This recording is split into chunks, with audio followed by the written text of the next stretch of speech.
Colin's halfway between Keithler and Skipton. It's not but a little Yorkshire village, and I don't suppose you know much about it. I'll bet I didn't know that Right Honourable Philip Snowden, first Labour Chancellor at Exchequer, were born in Cowlin. Well, he war, here in this very house.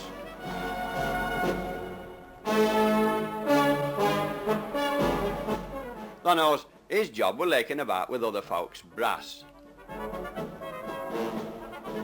And folk are still laking about with brass here in Cowlin. Nearly every weekend, locals go out laking Knur Spell. Up here, we call it tipping. It's a sort of poor man's golf. But they wouldn't call it poor if they saw brass swapping hands when matches hour. Folk have been tipping for over 100 years, and today some young uns are as keen as mustard. It's somewhat like golf without any oils to knock ball into. They belts a right hard little pot ball called a Knur as far as they can with a long stick, somewhat like a golf club, with the head straightened out instead of being bent over.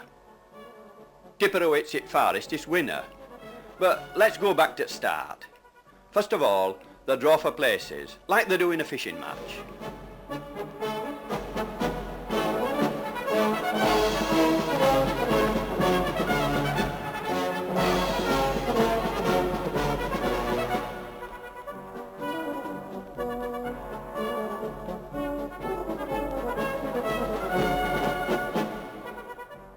He's marking out where each tipper's banner stand.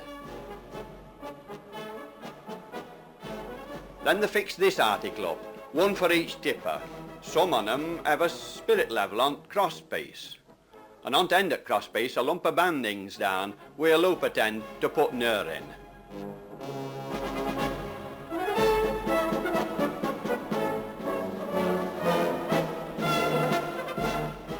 Joe's putting his best clogs on for the job.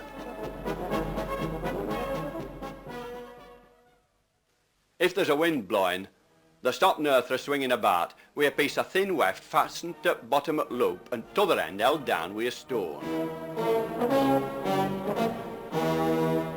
Every tipper marks out where he's bound to stand when he's tipping. He does this with a piece of band pegged out in a triangle.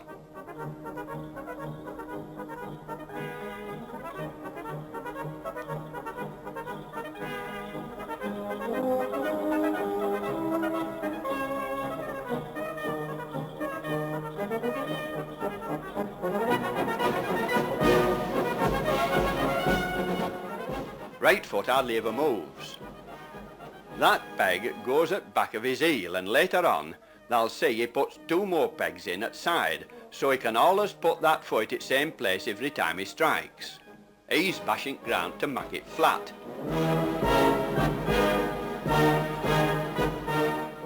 So there, he's putting them other 2 pegs in now.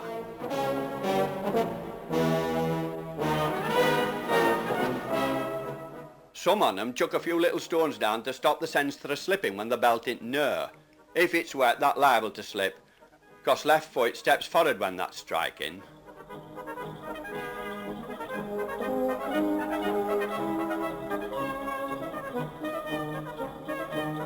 He's brought a bag of cinders for the job.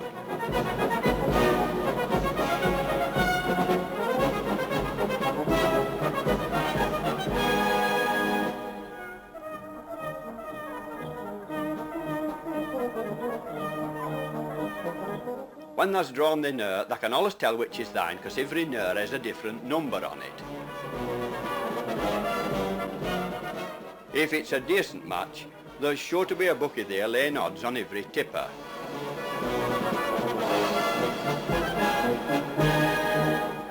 When match is on, 6 on 'em take it turns to strike. First one goes when this whistle blows.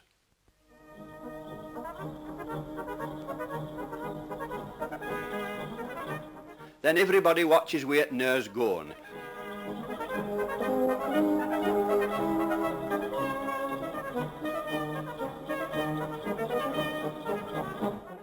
And a couple on them, who always stand up back at striker, rush out when he's belted Knur and shout at seekers at bottom of hill telling them where it's going. It's down bit gate oil. Or it's over bit Bog oil, that's a right sloppy corner at field. Then everybody down there looks about till they find Knur.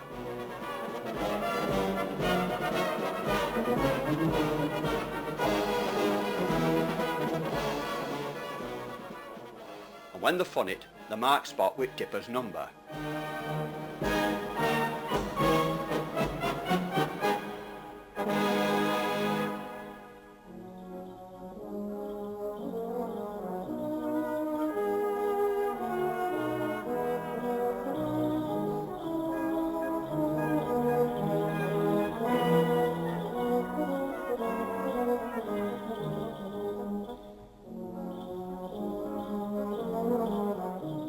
He's keeping count of how many turns they've all had.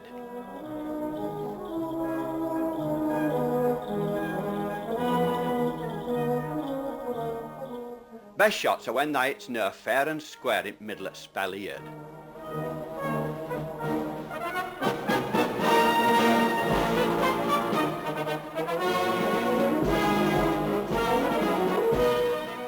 After a shot or two, some on them fix a new ear on to spell. They'll light a fire and whip new ear on with thin band and cobbler's wax.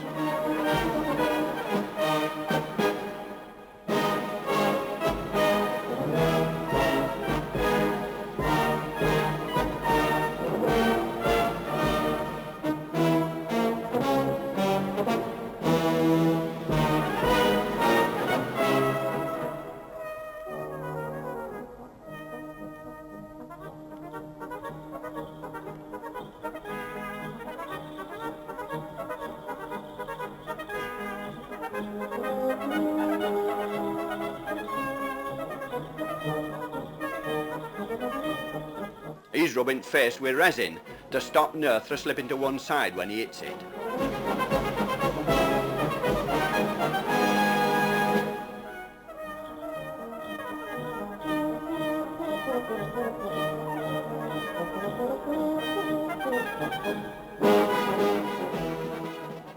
That's Betty. She's collecting for the club through folk who've been watching match.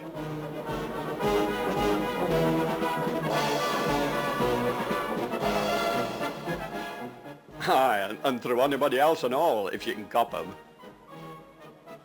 In a rate match like this, every tipper has 10 turns. Some on 'em who've had a bad shot or two mark out another striking spot.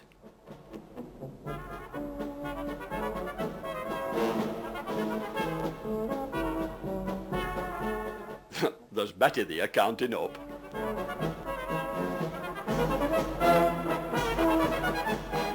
And when it's all over, referee gets a long chain and measures out who's belted longest shot.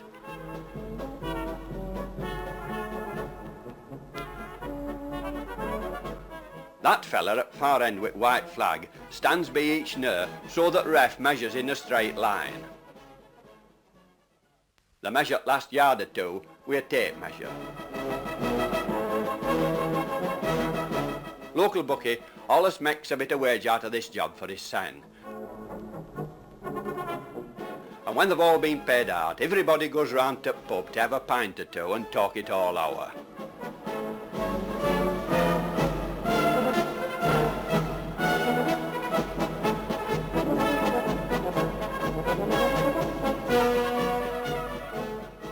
They say it's sports day in art, but I'll bet thee they'll be tipping Erie Cowlin, aye, in another 100 years.